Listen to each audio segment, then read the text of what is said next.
To our YouTube channel Vardhan Academy. तो दोस्तों, आज की इस वीडियो में हम लोग क्लास 8th की जो बिहार SCERT की साइंस है उसमें 6, 7, 8 ये 3 चैप्टर हम लोग आज की वीडियो में डिस्कस करेंगे। तो चलिए स्टार्ट करते हैं। हमारा छठा अध्याय है घर्षण के कारण। ठीक है, घर्षण भी एक बल है, फ्रिक्शन। अब ये क्या होता है और कैसे लगता है ये हमें यहाँ पे देखना है। ठीक है, तो सबसे पहले यहाँ पे देखिए, गेंद एवं साइकिल की गति का विरोध हो रहा है। इस पर लगते विरोधी, मतलब जो विरोध कर रहा है, जो भी विरोध के परफॉर्मेंस कर रहा है, वो गति में परिवर्तन ला रहा है। ठीक है, इस परिवर्तन की माप किसके द्वारा की जा सकती है? बल के द्वारा की जा सकती है। इसी बल को ही हम क्या बोलते हैं? घर्षण बोलते हैं। ठीक है, अब यहाँ पे हमें ये देखना है मेनली कि ये जो विरोधी बल है, जो कि जो है किसी गति करती हुई जो वस्तु है उसकी दिशा परिवर्तन कर रहा है या उसकी गति का विरोध कर रहा है, वही क्या कहला रहा है? घर्षण बल कहला रहा है।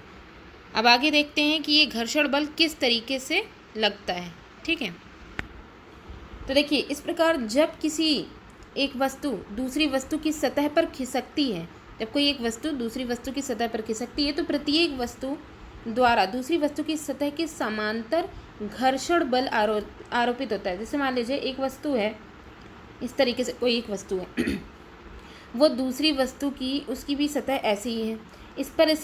इस पर क्या हो रहा है कि खिसक रही है, मतलब एक वस्तु दूसरी वस्तु पर, जैसे बॉल है वो ज़मीन पर खिसक रही है। ठीक है, तो उन दोनों के बीच में, क्योंकि अगर आपने बॉल को फोर्स या बल लगा करके आपने उसको फेंका, ठीक है, ज़मीन से ही लुढ़काया मतलब, तो आप देखेंगे कि एक स्थिति ऐसी आएगी कि बॉल जो है वो गति करते करते अपने आप रुक जाएगी।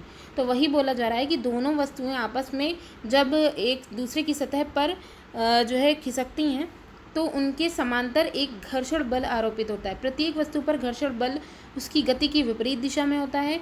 घर्षण बल, और ये घर्षण बल के बारे में बहुत इंपॉर्टेंटली ध्यान रखना है कि ये हमेशा गति की विपरीत दिशा में होगा। घर्षण बल हमेशा गति का विरोधी बल है तथा कभी भी गति बढ़ाने में ये मदद नहीं करता है। क्योंकि घर्षण बल दो सतहों के बीच कार्य करता है, इस वजह से इसे संपर्क बल भी कहते हैं। ठीक है, तो घर्षण बल के बारे में कई सारी यहाँ पे इंपॉर्टेंट बात हमें पता चली। अब जो घर्षण बल है इसको प्रभावित करने वाले कारक कौन कौन से हो सकते हैं? तो इसमें प्रभावित करने वाले जो कारक हैं, देखिए, इसमें एक घर्षण बल को समझने के लिए एक क्रियाकलाप है जिसमें हमें उसको समझने से पहले कमानीदार तुला के बारे में जानना हमारे लिए ज़रूरी है। कमानीदार तुला एक युक्ति है जिसके द्वारा किसी वस्तु पर लगने वाले बल को मापा जा सकता है कि कितना उस पर बल लग रहा है। तो ये आप देख सकते हैं, ये एक कमानीदार तुला है। यहाँ से वस्तु को जो है, मतलब वस्तु को पकड़ करके उसको घसीटा जाता है। तो अब जैसे यहाँ पे आप ये देख सकते हैं कि एक बॉक्स है जिसको कमानीदार तुला से उसको घसीटा जा रहा है। ठीक है, तो जब हम उसको अपनी तरफ खींचेंगे तो खींचने में, और यहाँ पे देखेंगे कि अगर हम इसे प्लेन सरफेस पर खींच रहे हैं, ठीक है, यानी कि ऐसी सरफेस जो कि एकदम प्लेन है, तो हम बहुत आसानी से इसे खींच सकते हैं और वहाँ पे हमें ये पता चल जाए कितना हमें फोर्स लगाना पड़ रहा है, पेशीय बल कितना लगाना पड़ रहा है। लेकिन वहीं अगर हमारी सरफेस थोड़ी सी खुरदरी हुई तब हमें इसे खींचने में थोड़ा सा ज़्यादा बल लगाना पड़ेगा। तो ऐसी स्थिति, ये दो ऐसी कंडीशन है जिसमें हम घर्षण बल की जो कितना उसमें मतलब फोर्स, ये जो घर्षण बल कितना फोर्स लग रहा है, इसकी मेजरमेंट हम यहाँ पे कमानी तुला के थ्रू आसानी से कर सकते हैं। ठीक है, ये डिपेंड करता है सरफेस पर। तो अब यहाँ पे हम देखेंगे कुछ यहाँ पे एक्सपेरिमेंट भी दिए गए हैं, तो इसी के ही आधार पर ही देख लेते हैं। कुछ उदाहरण जो दिए गए हैं उनके अकॉर्डिंग ये बताया गया है कि घर्षण बल की उत्पत्ति संपर्क में आने वाले दो पृष्ठों की अनियमितताओं के कारण होता है। जो मतलब इसमें इरिवर्सिबिलिटी जो दिखाई देती है दोनों सरफेस के बीच में, जब वो संपर्क में आती हैं तभी घर्षण बल की उत्पत्ति होती है। ऐसे पृष्ठ जो दिखने में बहुत चिकने होते हैं उसमें भी बहुत सारी अनियमितताएं होती हैं। दो पृष्ठों की अनियमितताएं एक दूसरे के भीतर धंस जाती हैं। जैसे मान लीजिए पहली ऐसी कोई पृष्ठ है, ठीक है, दूसरी जो पृष्ठ है वो कुछ इस तरीके से है, तो क्या होगा कि ये भी इरेगुलर है, नीचे वाली भी इरेगुलर है, तो ये दोनों के साँचे एक दूसरे में फिट जब हो जाते हैं तो वही बताया गया है कि दो पृष्ठों की अनियमितताएं एक दूसरे के भीतर धंस जाती हैं, जिसकी वजह से उनको जब आगे की तरफ खींचा जाता है तो उन पर जो है घर्षण बल लगने के चांसेस बहुत ज़्यादा बढ़ जाते हैं। ठीक है, ओके, फिर आगे देखते हैं। चिकने पृष्ठों की अपेक्षा खुरदरे पृष्ठों पर अनियमितताएं अधिक होती हैं, अतः पृष्ठ यदि खुरदरे हों तो घर्षण बल भी अधिक होगा। अभी जैसे हम लोग ने कमानीदार तुला से जो हम लोग ने एक्सपेरिमेंट किया था उसमें यही है कि अगर हम घर्षण बल की मात्रा को अगर नापना चाहें तो हम डिपेंड करेगा कि किस सरफेस पे इस बॉक्स को खींचा जा रहा है। ठीक है, इसके बाद देखिए, अंतर संबंध के कमज़ोर या मजबूत होने पर घर्षण में कमी या वृद्धि आ सकती है। अब ये जो अंतः बंधन जो हो रहा है, ये दोनों अनियमितताओं वाली जो कंडीशन थी कि दो सरफेस हैं उनके बीच में जितनी अनियमितताएं होंगी उतना ज़्यादा घर्षण बल होगा, तो वही बोला गया है इन्हीं के बीच में यह अंतः बंधन जो है वो अगर जितना ज़्यादा कमज़ोर होगा, वो कमज़ोर या मजबूत होने पर ही घर्षण की मान जो कमी या वृद्धि है इसको हम मेजर कर सकते हैं। अब जैसे यहाँ पे देखिए, दो तरीके के आपको घर्षण बल देखने को मिलेंगे। स्थैतिक घर्षण होता है सर्पी घर्षण, जब किसी स्थिर वस्तु पर गति के लिए बल का प्रयोग किया जाता है तो शुरू में ही वस्तु में गति नहीं हो पाती है। जैसे क्या होता है, कोई वस्तु स्थिर है, जब हम उसको मूव कराना चाहेंगे तो पहले वो स्थिर मतलब उसमें काफ़ी ज़्यादा प्रेशर लगाना पड़ेगा, पहले धीरे धीरे वो खिसकेगी, फिर उसमें धीरे से जो है स्पीड आएगी, गति आएगी। इस स्थिति के बाद जब वस्तु गति करने की अवस्था में पहुंचती है तथा समरूप वेग से गति करने लग जाती है तो उस स्थिति में स्थैतिक घर्षण बल की माप कर सकते हैं। कहने का मतलब है स्थैतिक घर्षण बल वहाँ मापा जाता है जहाँ पे कोई वस्तु है जो कि स्टार्टिंग में वो उसमें मूवमेंट नहीं हुआ, फिर धीरे धीरे जाकर के वो अपनी गति को पकड़ती है, तो वहाँ पे हम स्थैतिक घर्षण बल की माप कर सकते हैं, क्योंकि इस स्थिति में हमारे द्वारा लगाया गया बल घर्षण बल के बराबर होगा।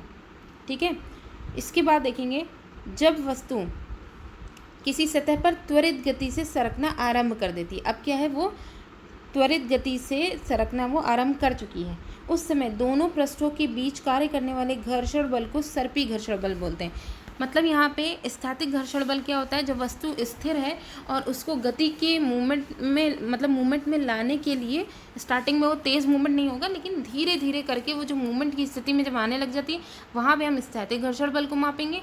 और जब वो पूरी तरीके से त्वरित हो चुकी होती है तो त्वरित करना जब मतलब उसकी स्पीड आ जाती है, त्वरित होना वो जो है आरंभ कर लेती है, ठीक है, त्वरित गति से, तो उनके बीच में हम सर्पी घर्षण को मेजर करेंगे। सर्पी घर्षण बल का जो मान होता है वो स्थैतिक घर्षण बल की अपेक्षा कम होता है। ठीक है, क्योंकि जो मूवमेंट बहुत ज़्यादा हो गया है ना, तो इस वजह से। ठीक है, सर्पी घर्षण बल का मान स्थैतिक घर्षण बल की अपेक्षा कम होता है। इसके बाद देखिए, घर्षण हानिकारक परंतु अनिवार्य है। तो यहाँ पे हम ये देखेंगे, इस सतहों के बीच घर्षण ऊर्जा का अपव्यय करते हैं लॉस होता है एक तरीके से एनर्जी का। घर्षण के कारण वस्तुएं घिस जाती हैं।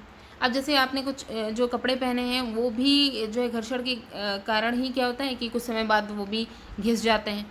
ठीक है, चप्पलों में अक्सर करके आपने देखा होगा कि चप्पलों में जो है जो उसका सोल होता है, ठीक है, वहाँ पे क्या किया जाता है, कई सारे खांचे बने होते हैं और आप उसको अगर रेगुलर यूज़ कर रहे हैं तो कुछ ही महीनों में वो खांचे एकदम घिस जाते हैं। ठीक है, मशीनों में घर्षण के कारण ऊर्जा का क्षय होता रहता है। मशीनों में सबसे ज़्यादा नुकसान देखने को मिलता है। इसी तरीके से पेंसिल की नोक जो खर्च होती है वो भी घर्षण बल के द्वारा होती है। बॉल बियरिंग ये सब जो है घर्षण बल के कारण ही घिसकर ख़राब हो जाती हैं। इसके अलावा देखिए, घर्षण से ऊष्मा भी उत्पन्न होती है। जब वाहन गति करते हैं तो घर्षण के कारण उनके पहिए गर्म हो जाते हैं, इस कारण से वाहन भी गर्म हो जाते हैं। ठीक है, वाहनों की गर्म होने की जो कंडीशन है वो घर्षण की वजह से ही होती है। ठीक है, इसके बाद देखिए, हमने देखा कि घर्षण से अधिक हानि है। वस्तुओं के पृष्ठ में रगड़ के कारण घिसाव होता है। पृष्ठ जो होती है इसमें रगड़ के कारण घिसाव होता है। ऊष्मा उत्पन्न होने से अधिक यांत्रिक ऊर्जा का भी व्यय होता है यहाँ पे। ठीक है, अब यहाँ तक तो हमने ये देख लिया कि घर्षण किस हिसाब से हमारे लिए हानि पहुँचा रहा है, लेकिन घर्षण लाभदायक भी होता है। अब कैसे? आपका पृथ्वी पर चलना घर्षण के कारण ही हो पाता है। अगर घर्षण ना हो तो हम लोग खाली फिसलते ही रहें। वही अगर आपने देखा होगा कि रोड पे जिसमें खांचे या अनियमितताएं, जिसमें इरेगुलरिटी बहुत ज़्यादा इसमें देखने को मिलती है रोड पे, वहाँ चलना उतना ज़्यादा आसान होता है। वही अगर मॉल वगैरह जहाँ पे टाइल्स वगैरह लगी रहती हैं वहाँ पे तो ऐसा लगता है कि जो कभी भी फिसल सकते हैं। ठीक है, तो ये सारी जो है रीज़न यहाँ बताए गए हैं घर्षण के कारण की, यानी पृथ्वी पर चलना भी घर्षण के कारण ही संभव है। घर्षण के कारण ही वाहनों में गति संभव है। सबसे इम्पॉर्टेंट बात तो यहाँ पे ये भी है कि वाहनों की दिशा परिवर्तन में अगर घर्षण ना हो तो ब्रेक ही ना लगे। ब्रेक नहीं लगेगी तो वाहन फिर उसकी जो है ना हम उसका डायरेक्शन मोड़ सकते हैं, ना ही जो है उसको बैलेंस कर सकते हैं। श्याम पट पर कागज़ पर लिखना, श्याम पट पर चौक का चलाना या कागज़ या कलम की निब के बीच घर्षण के कारण ही संभव होता है। ठीक है, इसके अलावा देखिए दीवार जो है उस पर, दीवार आपके द्वारा दीवारों पर कील ठोकना भी घर्षण के कारण ही होता है। अगर घर्षण ना हो तो कील ठुकेगी नहीं, फिसल करके वो गिर जाएगी। ठीक है, तो जहाँ घर्षण बल हानिकारक है वहाँ ये कई मामलों में जो है लाभदायक भी है। तो अब आगे देखिए, इस प्रकार घर्षण को हानिकारक परंतु अनिवार्य भी माना गया है। घर्षण बढ़ाना या घटाना, ये जो घर्षण बल है इसको हम बढ़ा घटा कैसे सकते हैं। जैसे यहाँ पे कुछ ऐसे पदार्थ हैं जैसे कि तेल है, ग्रीस है, ग्रेफाइट है, इन सभी पदार्थों को हम स्नेहक भी कहते हैं। इनका जो यूज़ है वो घर्षण कम करने हेतु पृष्ठों में अनियमितताओं को ये घटा देता है। जैसे होता क्या है कि मशीनों में जब घर्षण बल की वजह से मशीनों के जो पुर्जे होते हैं वो जल्दी घिस जाते हैं। ठीक है, तो और बहुत ज़्यादा उसमें एक तो यांत्रिक ऊर्जा, मतलब ऊर्जा का तो जो व्यय है वो तो हो ही रहा है, पुर्जे भी ख़राब होने लग जाते हैं। तो उनको अच्छी तरीके से वो काफ़ी दिनों तक चलते रहें और बहुत स्मूथली चलें, तो इसलिए ये जो तेल, ग्रीस या ग्रेफाइट जैसी पदार्थ जो स्नेहक हैं उनको उसमें डाल करके घर्षण को कम कर दिया जाता है। ठीक है, अब जैसे बॉल बेयरिंग है, इसमें भी घर्षण को कम किया जाता है, इससे रोलिंग घर्षण कम होता है। ये यहाँ पे इम्पॉर्टेंट है, बॉल बेयरिंग के प्रयोग से घर्षण जो कम किया जाता है उसमें रोलिंग घर्षण जो है वो कम होता है। ठीक है, सतहों को चिकना करके स्नेहक के प्रयोग से भी वस्तु के आकार विशेष से डिज़ाइन, मतलब कि यहाँ पे एक तो स्नेहक का अगर प्रयोग करें तब भी आप घर्षण को कम कर सकते हैं। दूसरा, वस्तुओं के आकार की डिज़ाइन को अगर आप चेंज कर देंगे तो इससे भी हम घर्षण का मान घटा सकते हैं।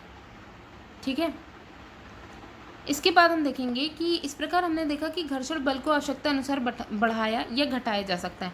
बढ़ाने की कंडीशन यहाँ पे हमने यही देखी कि जिस जगह पर बहुत ज़्यादा जो है चिकनी सरफेस मान लीजिए है, तो वहाँ पे आप अपने सोल या जूते ऐसे पहन करके जाइए जिसकी सरफेस जो है वो बहुत ही ज़्यादा खुरदरी हो या उसमें बहुत ज़्यादा जो है इरेगुलरिटीज़ उसमें हो, ताकि वो सरफेस पे आसानी से चला जा सके। तो इससे क्या होगा, घर्षण बल वहाँ पे बढ़ेगा। तो जिस जगह ज़रूरी है वहाँ पे घर्षण बल को बढ़ाने के कई सारे तरीके हो सकते हैं और सबसे ज़्यादा इम्पॉर्टेंट तरीका यही होता है कि आप जो है वो घर्षण बल बढ़ाने के लिए सरफेस की जो इरेगुलरिटीज़ है इसको बढ़ा दीजिए। तरल घर्षण क्या होता है, अब यहाँ पे हमें एक चीज़ देखनी है कि तरल में आता क्या क्या है। वायु एवं द्रव को हम तरल पदार्थ कहते हैं। सिर्फ ठोस पदार्थ जो होते हैं इनके पृष्ठों के बीच ही घर्षण नहीं लगता, बल्कि तरल पदार्थों की सतह पे भी घर्षण लगते हैं। इस प्रकार हम कह सकते हैं कि तरल पदार्थों में गति करने वाले पदार्थों के पृष्ठ पर तरल पदार्थ द्वारा घर्षण बल आरोपित किया जाता है।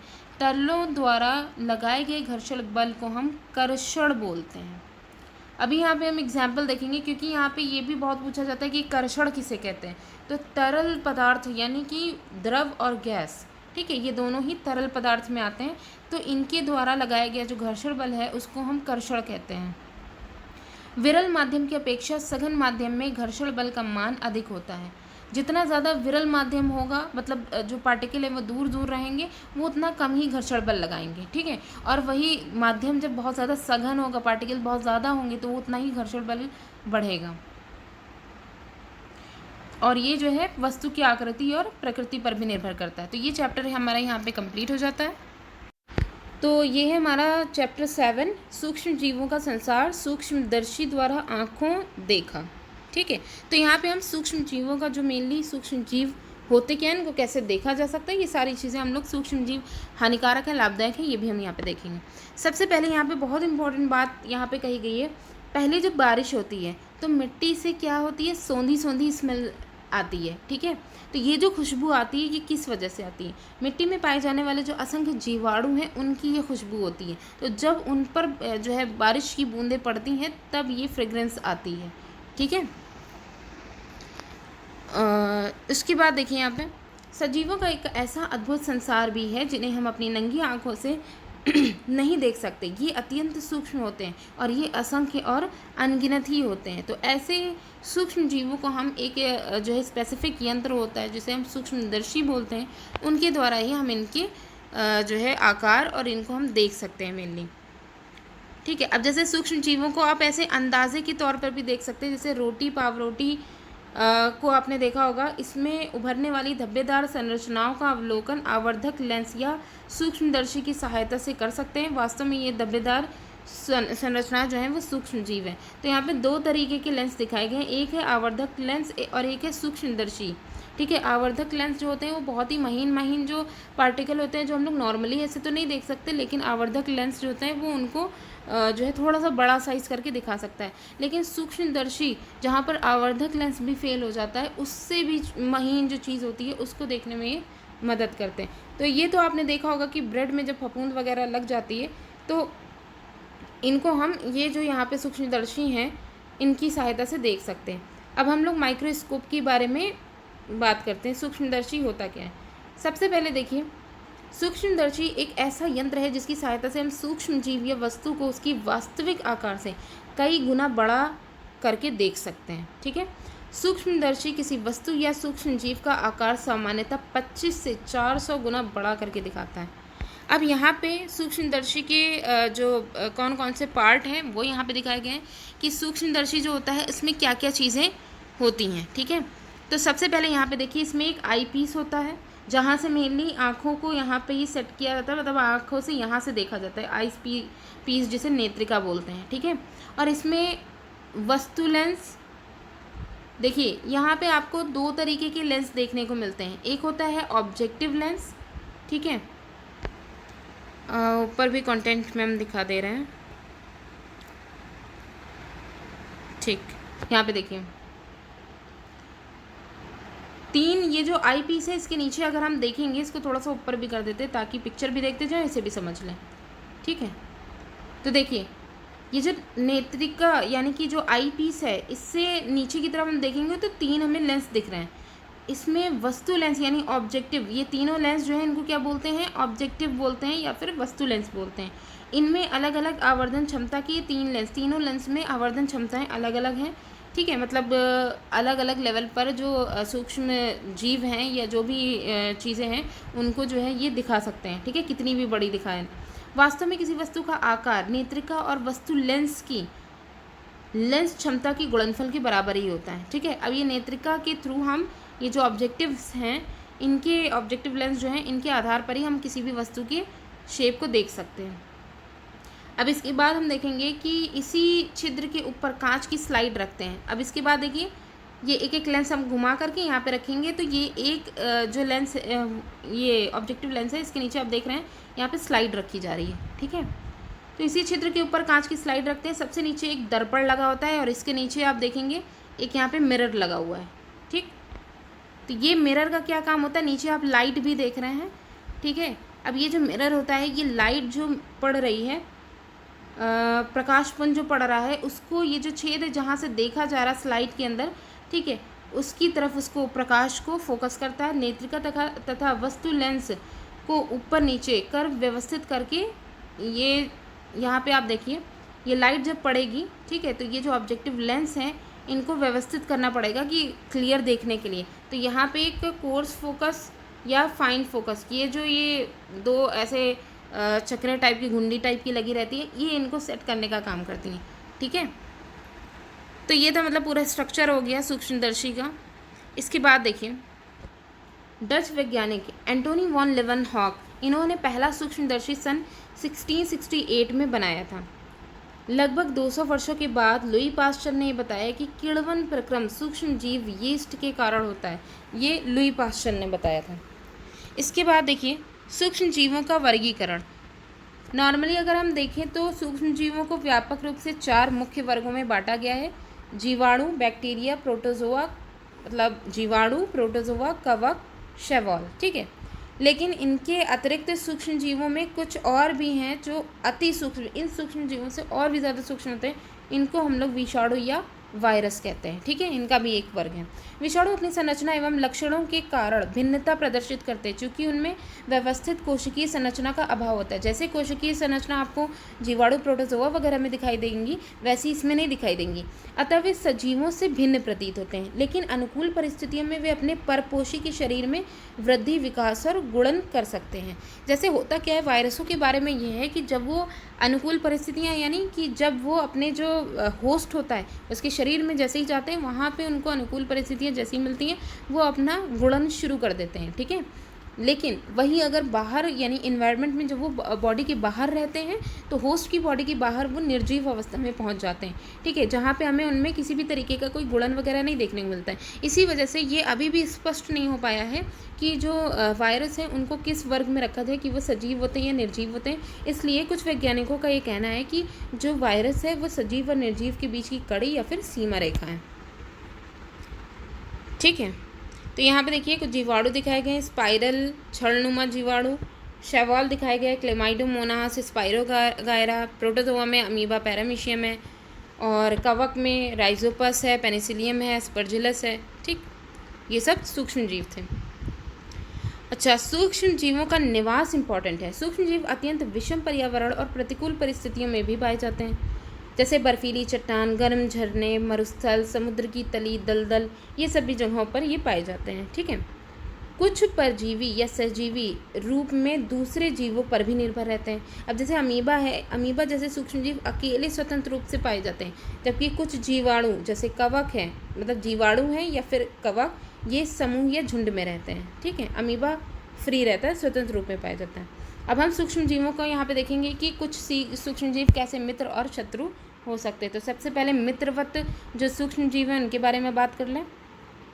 बहुत सारे सूक्ष्म जीव हमारे लिए उपयोगी मित्र हैं, हमारे दैनिक जीवन में घरेलू से लेकर के औद्योगिक उत्पादन प्रक्रियाओं में सूक्ष्म जीवों का महत्वपूर्ण स्थान है, जैसे औषधि निर्माण, रोग प्रतिरोधक टीका, जैसे चिकित्सीय क्षेत्र, कृषि, मिट्टी की उर्वरकता बढ़ाने, पर्यावरण की साफ सफाई आदि में सूक्ष्म जीवों की महत्वपूर्ण भूमिका है। अब जैसे सबसे पहले हम घरेलू उपयोग में अगर देखें तो आपके सामने दही का सबसे बेहतरीन एग्जाम्पल है कि दही में अनेक सूक्ष्म जीवाणु जो हैं वो पाए जाते हैं।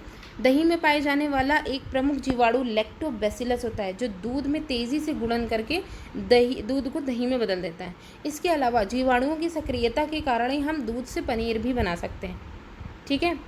इसके अलावा आप यहाँ पे देखेंगे कि जीवाणु की ही सक्रियता के कारण घोल का, जैसे आपने ये देखा है ना कि जलेबी या इडली डोसा ये सब जो बनाया जाता है तो इसका घोल में कुछ जीवाणुओं का जो है पाउडर वगैरह ये सब मिलाया जाता है, जिसकी अगर आप 8 से 10 घंटे तक इनको छोड़ देंगे, या मान लीजिए नहीं भी अगर मिला रहे हैं, तो ये मैदा या इडली डोसा ये जो है इनके चावल को 8 से 10 घंटे तक अगर आप जो छोड़ देंगे तो आप ये देखेंगे कि उसका जो लेवल था कि पहले कितना लेवल था, उसके बाद जैसे एक बाउल में आधा बाउल है तो पूरा बाउल ऊपर तक के फूल जाएगा, यानी उसकी मात्रा बढ़ी हुई, आयतन बढ़ा हुआ दिखाई देगा। तो ये क्या होता है, किस वजह से होता है? जीवाणुओं की सक्रियता के कारण घोल का आयतन काफ़ी बढ़ जाता है।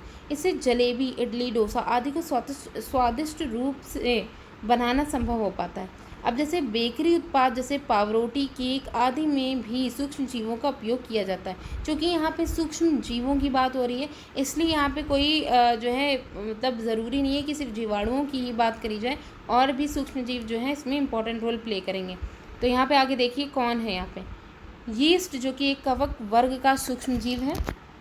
जब हम मैदे के साथ यीस्ट को गूंथते हैं तो अनुकूल परिस्थितियों को पाकर ये तेज़ी से गुणन करने लगता है। साथ ही उसमें श्वसन के कारण काफ़ी श्वसन, जितना ज़्यादा गुणन करेगा उतना ज़्यादा इसमें श्वसन प्रोसेस होगी, ठीक है। तो श्वसन के कारण ये काफ़ी मात्रा में कार्बन डाइऑक्साइड निकालता है, तो इसके कारण मैदे में खमीर बनता है और उसका आयतन भी बढ़ जाता है। तभी आपने देखा होगा ये जो पावरोटी, जलेबी या इडली डोसा वगैरह जो होता है, इसमें आपने जो है इसमें देखा होगा कि इसके अंदर बहुत सारे स्पेसेस देखने को मिलते हैं। वो किसकी वजह से होते हैं? कार्बन डाइऑक्साइड की वजह से। वाणिज्य या औद्योगिक उपयोग में कैसे इनका रोल है? सूक्ष्म जीव यानी यीस्ट प्राकृतिक शर्करा प्रक्रिया करके उसे सिरका में बदल देता है। औद्योगिक स्तर पर बड़े पैमाने पर अल्कोहल, सिरका, एसिटिक एसिड आदि के निर्माण में सूक्ष्म जीवों का व्यापक उपयोग किया जाता है। अब यीस्ट जैसे जो सूक्ष्म जीव हैं, ये जौ, गेहूँ, चावल, फलों के रस में उपस्थित प्राकृतिक जो शर्करा है उस पर क्रिया करके उसे अल्कोहल, सिरका आदि में बदल देते हैं। सूक्ष्म जीवों द्वारा परिवर्तन की इस क्रिया को हम लोग क्या बोलते हैं? किण्वन या फिर फर्मेंटेशन बोलते हैं, ठीक है। ये जो प्रक्रिया थी किण्वन की, इसकी जो खोज की थी वो फ्रेंच वैज्ञानिक लुई पास्चर ने 1857 में की थी। मोस्ट इम्पॉर्टेंट ये जो है यहाँ पे पार्ट है लुई पास्चर का, ठीक है। इसके बाद देखिए औषधीय उपयोग के अगर बारे में बात करें तो एंटीबायोटिक दवाएं बीमारी पैदा करने वाले सूक्ष्म जीवों को या तो मार देती हैं या उनकी वृद्धि को रोक देती हैं। अब ये जो एंटीबायोटिक दवाएं भी हैं ये भी सूक्ष्म जीवों के संवर्धन से बनती हैं।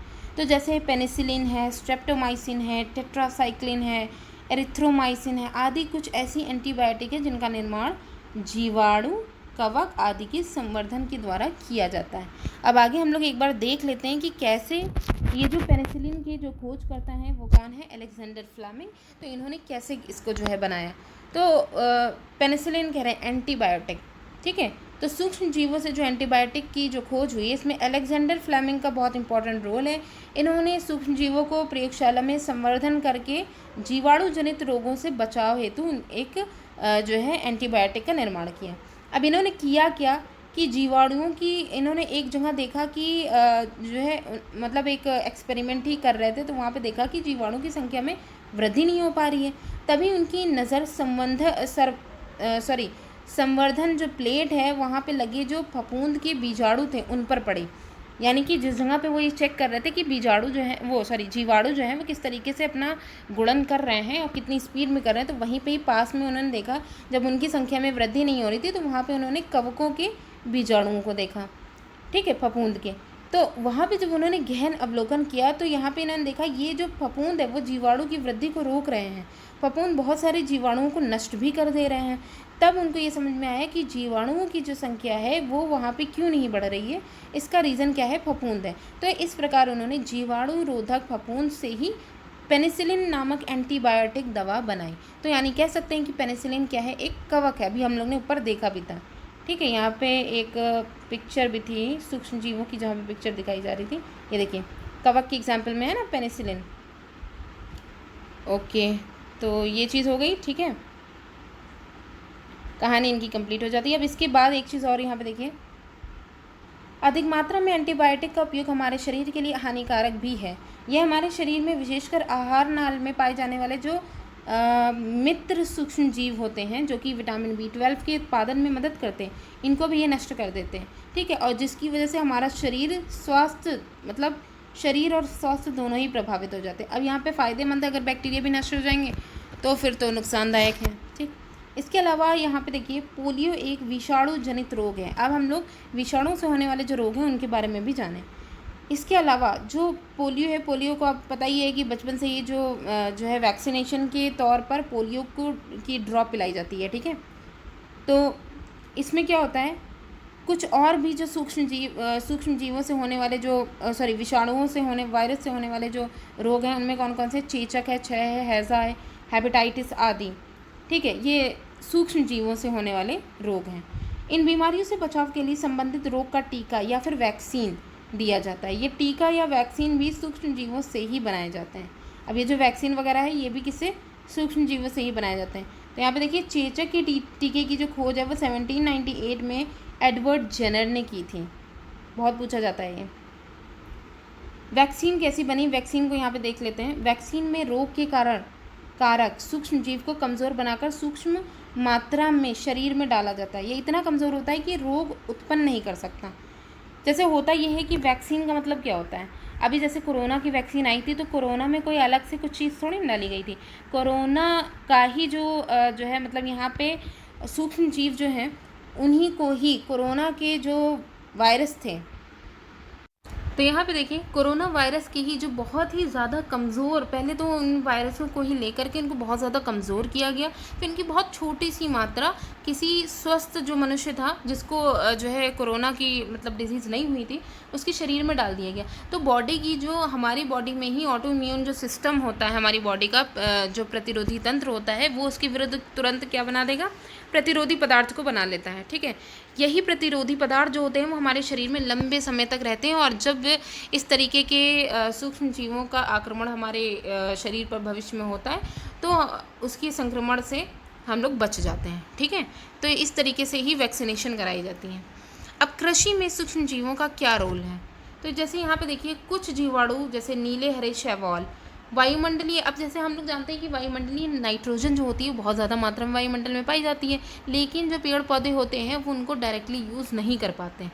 तो उसमें उनके यूज़ में उन जो नाइट्रोजन है इसका कैसे पौधों तक पहुंचाना है, तो इसमें नीले हरे शैवाल और कुछ जीवाणु बहुत इंपॉर्टेंट रोल प्ले करते हैं।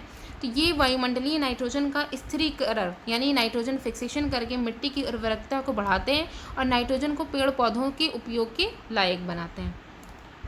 इसके अलावा आप देखेंगे पर्यावरण की साफ सफाई में जैसे जैव विघटनीय जो पदार्थ होते हैं, जैसे कि सब्जी या फलों के छिलके, ठीक है, गत्ता, पेड़ पौधों की जो पत्तियां होती हैं, सूखी घास, ये सब प्राकृतिक पदार्थ हैं जो पर्यावरणीय दशाओं, ताप, दाब, नमी की विविध स्थितियां होती हैं, इनमें आसानी से ये विघटित हो जाते हैं, ठीक है। लेकिन आपको ये जानकर आश्चर्य होगा कि इनके विघटन में मुख्य जो इंपॉर्टेंट रोल होता है वो किसका होता है? सूक्ष्म जीवों का। तभी आपने देखा होगा कि अगर मान लीजिए कोई जानवर है वो अगर रास्ते में मर जाता है या उसका एक्सीडेंट हो जाता है, ठीक है, तो आप देखेंगे कि अगर उसकी बॉडी वहीं पर पड़ी रहेगी तो कुछ समय बाद हम देखेंगे कि वो उसकी बॉडी फूल जाएगी, फिर उसमें से स्मेल आएगी और धीरे धीरे वो सड़ करके फिर वो उसी में ही ख़त्म होकर के मिट्टी में मिल भी जाएगी, ठीक है। तो ये क्या है? ये जो काम है वो कौन कर रहा होगा? यही जो सूक्ष्म जीव हैं वो जो है मतलब ये जो अपघटनीय जो पदार्थ हैं जिनका जटिल पदार्थों को सरल पदार्थों में कन्वर्ट करने का काम करते हैं। तभी यहाँ पे कहा जाता है पर्यावरण की साफ सफाई में सूक्ष्म जीव बहुत महत्वपूर्ण है और अगर ऐसा ना हो तो हर जगह बॉडी ही फिर दिखे। वास्तव में सूक्ष्म जीव उन जैव विघटनीय अपशिष्टों यानी मृत जानवर या पेड़ पर क्रिया कर अत्यंत सरल पदार्थों में ये बदल देते हैं। अब हानिकारक सूक्ष्म जीवों के बारे में भी हम लोग देख लें। मनुष्य में सूक्ष्म जनित रोग कौन कौन से हैं? जैसे रोग कारक सूक्ष्म जीव हमारे श्वास, भोजन, पानी इनके द्वारा हमारे शरीर में प्रवेश करते हैं। जैसे इसी में ही आप देखेंगे कि सर्दी जुकाम से पीड़ित अगर कोई मनुष्य है तो पहली बात तो ये जो सर्दी जुकाम जो होता है ये एक विषाणु या वायरस जनित रोग होता है, ठीक है।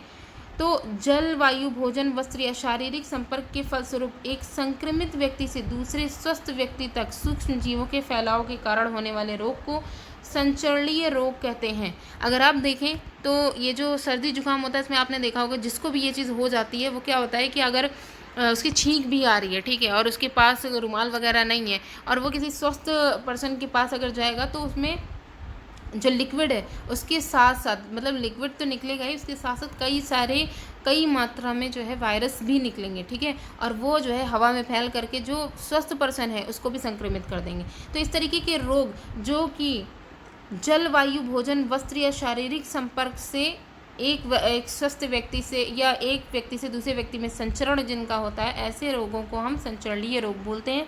सर्दी जुकाम के अतिरिक्त हैजा, चिकन पॉक्स, क्षय रोग सूक्ष्म जीवों के ये भी सूक्ष्म जीवों से होने वाले रोग हैं, ठीक है, ये भी संचरणीय रोग में ही आते हैं। इसके बाद देखिए तापमान में अचानक परिवर्तन जीवाणुओं में प्रजनन दर तेज कर देता है। इससे हम स्वास्थ्य संबंधी परेशानियों से भी घिर जाते हैं। तभी आपने देखा होगा कि जब हम लोग बाहर तेज़ गर्मी से आते हैं घर तो अक्सर करके यही कहा जाता है कि आप गर्म पानी पीजिए, ठीक है, क्योंकि हमारा टेम्परेचर जो है वो बहुत ज़्यादा जो है बाहर में बहुत ज़्यादा होता है और बैक्टीरिया तो अराउंड जो है हमारे रहते ही हैं, हमारी आहार नाल में भी रहते हैं। अगर घर पे आकर के तुरंत हम ठंडा पानी पी लेंगे तो क्या होगा कि ये जो बैक्टीरिया हैं जो अभी हीट मतलब जिनका एक तरीके से टेम्परेचर बहुत ज़्यादा बढ़ रहा था, ठीक है, तो वो अचानक से कम होने की वजह से उनको एक फेवरेबल कंडीशन मिल जाएगी गुणन करने में, ठीक, तो उनकी मात्रा और भी ज़्यादा तेज़ी से बढ़ने लग जाएगी। इसी वजह से बोला जाता है कि थोड़ा गर्म पानी पीना चाहिए। फिर आगे देखिए सूक्ष्म जीव जनित रोग संपर्क के अतिरिक्त कुछ कीटों एवं जंतुओं के माध्यम से भी फैलते हैं। जैसे अभी हम लोग ने देखा संचरणीय संपर्क के माध्यम से फैल रहे थे, इसी के अलावा कीटों और जंतुओं के माध्यम से भी फैलते हैं। वास्तव में ये कीट या जंतु रोग उत्पन्न करने वाले सूक्ष्म जीवों के लिए वाहक का कार्य करते हैं। जैसे वाहक यानी वेक्टर का कार्य करते हैं। जैसे यहाँ पे देखिए मलेरिया, डेंगू, टाइफाइड आदि सूक्ष्म जीव जनित रोग के प्रसार इन रोग वाहकों की भूमिका होते हैं। जैसे मलेरिया परजीवी प्लाज्मोडियम के कारण होता है। अब मलेरिया जो होता है वो प्लाज्मोडियम वाइवेक्स जो होता है इसके कारण होता है और ये एक प्रोटोजोआ है, ठीक है, एक सूक्ष्म जीव है प्रोटोजोआ। लेकिन ये एक मनुष्य से दूसरे मनुष्य में इसके वाहक कौन होते हैं इसको फैलाने वाले? तो ये मादा एनाफिलीज जो मच्छर होता है वो इसके वाहक का काम करता है, ठीक है। इसके अलावा आप डेंगू के वायरस का वाहक अगर देखें तो मादा एडीज़ मच्छर होती हैं। ये हमारे चारों तरफ पाई जाने वाली और इसके अलावा हम देखेंगे कि जो घरेलू मक्खी है वो भी रोग वाहक का काम करती है। तो जैसे हैज़ा वगैरह जो होता है इसके लिए घरेलू मक्खी सबसे ज़्यादा इम्पोर्टेंट होती है, ठीक है। घर के आसपास की जगह, जैसे अब मान लीजिए इस तरीके से जो है कीट हैं या इन सब से जो रोग फैल रहे हैं, ठीक है, इनसे अगर हमें बचना है तो हमें क्या करना चाहिए? आसपास की जो जगहें हैं हमारे घर के आसपास उसमें अगर पानी जमा हो रहा है या फिर नाला या गड्ढों में मतलब पानी जमा हो रहा है तो उसमें केरोसिन जो तेल है, मिट्टी का तेल, ब्लीचिंग पाउडर, इन सब का छिड़काव करना चाहिए। ठीक है, ये जो सारणी है ये मोस्ट इम्पॉर्टेंट है, जिसमें मेनली मानव रोग दिए गए, रोग कारक दिए गए, संचरण का तरीका, बचाव के उपाय दिए गए। तो एक बार यहाँ पे देख लीजिए। मानव रोग में सबसे पहले है क्षय रोग, जिसका रोग कारक है जीवाणु। संचरण का मतलब वायु के थ्रू होता है। ठीक है, अब इसमें क्या होता है, बचाव के उपाय में यही है, रोगी व्यक्ति को पूरी तरह से अन्य व्यक्तियों से अलग रखना चाहिए। क्षय रोग में भी, खसरा में भी, लेकिन खसरे का रोग कारक है वायरस।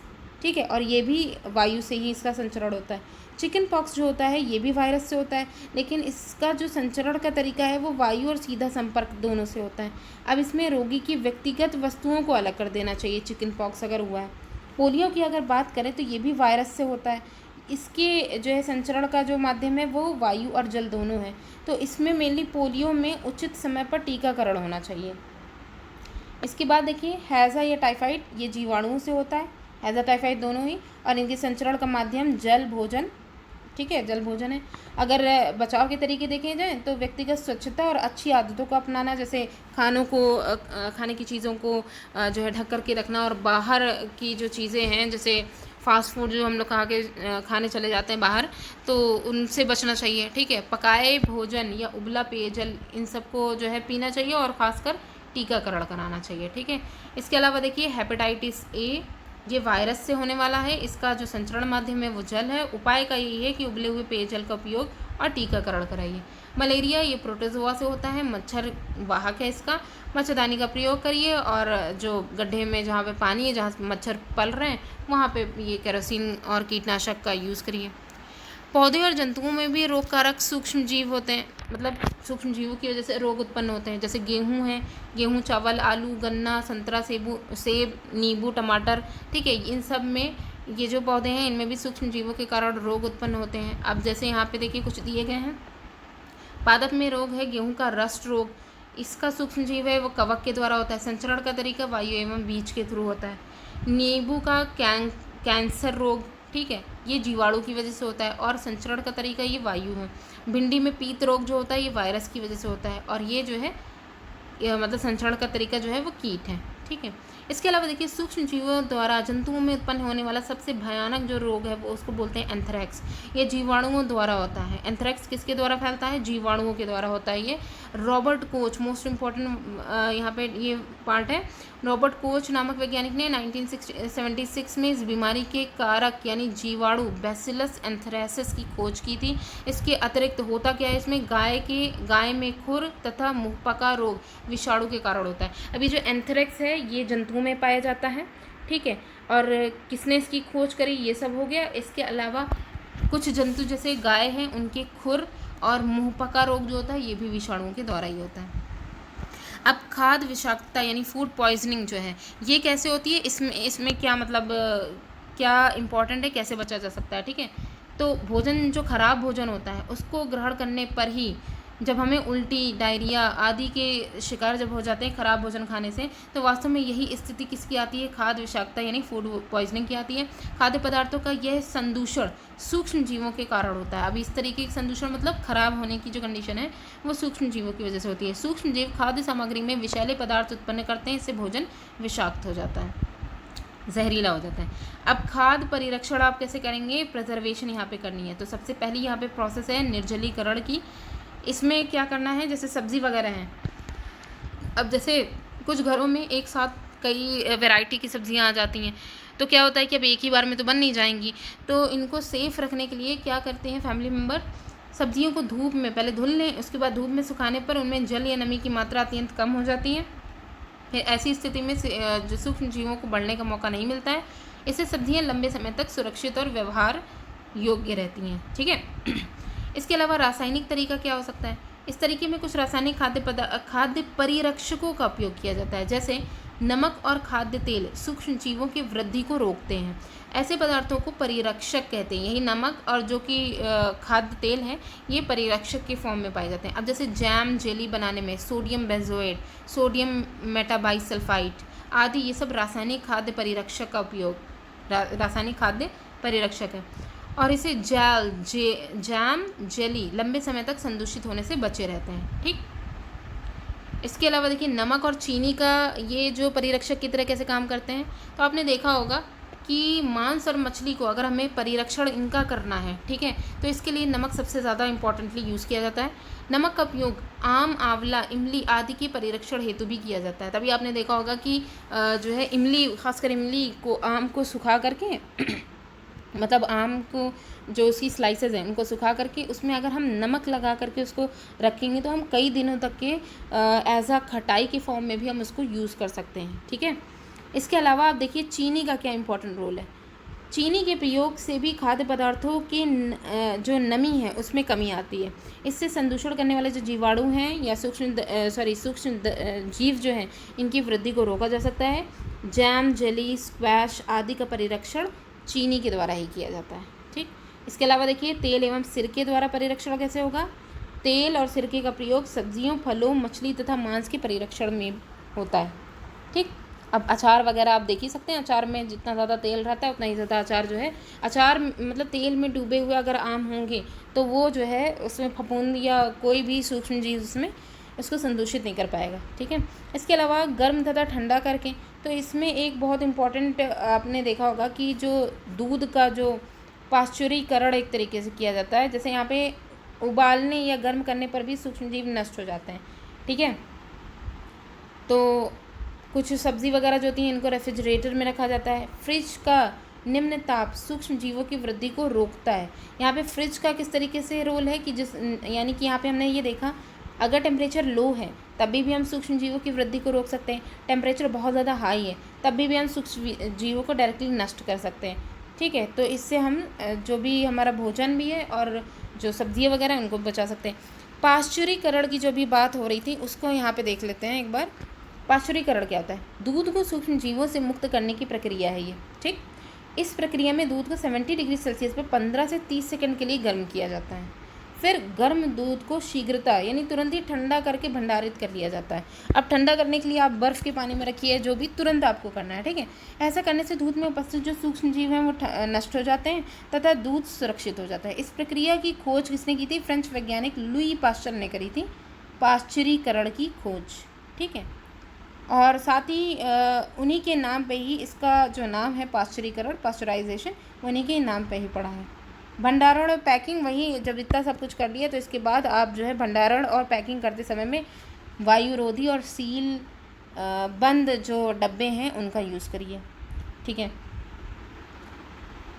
ठीक है, नाइट्रोजन स्थिरीकरण यहाँ पे देख लेते हैं, इसका क्या यहाँ पे इम्पोर्टेंट रोल है। देखिए वायुमंडलीय नाइट्रोजन के स्थिरीकरण में, नाइट्रोजन फिक्सेशन में सूक्ष्म जीवों की भूमिका अति महत्वपूर्ण है। जैसे राइजोबियम जीवाणु या दलहनी पौधों में सजीवी संबंध जो होता है वो यहाँ पे दिखाया जाएगा। अभी हम लोग ने इससे पीछे भी इसको थोड़ा सा डिस्कस किया था, बस खाली यहाँ पे एक बार देख लें कि किस तरीके के पौधों में ये जो बैक्टीरिया जीवाणु हैं वो पाए जा रहे हैं। दलहनी पौधों जैसे मटर, सेम आदि की जड़ों में रहने वाले राइजोबियम जीवाणु नाइट्रोजन स्थिरीकरण में सहायक होते हैं।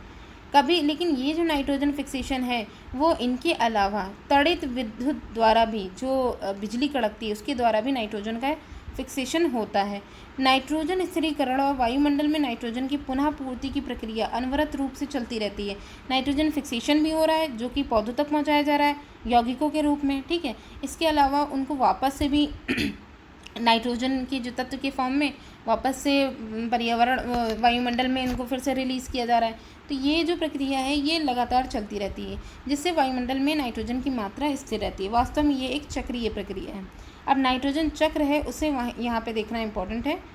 तो यहाँ पे देखिए आप जानते हैं कि वायुमंडल में सबसे अधिक नाइट्रोजन गैस की मात्रा पाई जाती है जो कि 78% है। नाइट्रोजन सभी जीवों का आवश्यक संगठक भी है। यह सजीवों के शरीर में संश्लेषित होने वाले अनेक जटिल पदार्थों का अभिन्न अवयव भी है। जैसे सजीवों में यह प्रोटीन, विटामिन, न्यूक्लिक एसिड, पर्णहरित यानी क्लोरोफिल आदि में अनिवार्य रूप से उपस्थित होता है। ठीक है, इसके अलावा देखिए मिट्टी तथा दलहनी पौधों की जड़ की ग्रंथियों में रहने वाले जीवाणु या नीले हरे शैवाल जो हैं ये वायुमंडलीय नाइट्रोजन का फिक्सेशन करके नाइट्रोजन यौगिक में बदल देते हैं और इन उपयोगी नाइट्रोजन यौगिकों का उपयोग पौधे मिट्टी से जड़ तंत्र द्वारा करते हैं। ठीक है, जड़ तंत्र द्वारा उनको ऑब्जॉर्ब कर लेते हैं। पौधे इस अवशोषित नाइट्रोजन यौगिकों का उपयोग प्रोटीन तथा अन्य उपयोगी यौगिकों के संश्लेषण में करते हैं। अब यहाँ पे ये जो इसका चक्र है इसी को एक बार बस देख लीजिए, नाइट्रोजन चक्र है, ठीक है। जैसे हमने क्या किया कि वायुमंडलीय नाइट्रोजन कितनी प्रोसेस के थ्रू वो यौगिक में कन्वर्ट हो रही है। पहले तो यहाँ पे दिखाया गया तड़ित द्वारा नाइट्रोजन का फिक्सेशन हुआ, ठीक। फिर दिखाया गया वायुमंडलीय नाइट्रोजन का जीवाणु नीले हरे शैवाल के द्वारा फिक्सेशन हुआ। अब ये नीले हरे शैवाल फिक्सेशन करने के बाद जीवाणु द्वारा स्थिर नाइट्रोजन को उनके यौगिकों में परिवर्तित करते हैं। मतलब कहने का है कि ये जीवाणुओं के द्वारा पहले उनकी यौगिकों में कन्वर्ट होती है, उसके बाद मिट्टी में उपस्थित नाइट्रोजन के जो यौगिक है उनके फॉर्म में होते हुए पौधों द्वारा अवशोषण हो जाता है इनका, और तड़ित के द्वारा डायरेक्टली इनका फिक्सेशन कर लिया जाता है, और ये फिर उसके बाद नाइट्रोजन के यौगिक में कन्वर्ट हो जाते हैं और पौधों के द्वारा इसका अवशोषण हो जाता है। और फिर ये जो पौधों के द्वारा जब अवशोषण हुआ तो जाहिर सी बात है ये प्रोटीन वाले या जिन में जो है नाइट्रोजन की उपस्थिति इम्पॉर्टेंट है वो पदार्थ की फॉर्म में बन गए। अब उनको जो है भोजन के रूप में किसने लिया, जंतुओं ने खाया। जंतुओं के खाने के बाद अब या तो वो उत्सर्जन करें, ठीक है, या फिर मर जाएं, तो उनके अपशिष्ट की फॉर्म में नाइट्रोजन फिर से यौगिकों के फॉर्म में मिट्टी में आ जाएगी, ठीक। अब यहाँ से मिट्टी से फिर वापस से जो है ये जीवाणु द्वारा नाइट्रोजन गैसीय नाइट्रोजन में परिवर्तित होकर के वायुमंडल में चली जाएगी।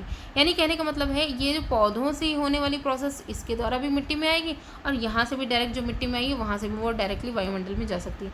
तो ये था पूरा नाइट्रोजन चक्र, ठीक है। तो ये वीडियो हमारी यहाँ पे कंप्लीट हो जाती है। अगर वीडियो में किसी भी तरीके की कोई आपको दिक्कत पड़ रही है कुछ भी, तो कमेंट में ज़रूर पूछिएगा। Thanks for watching.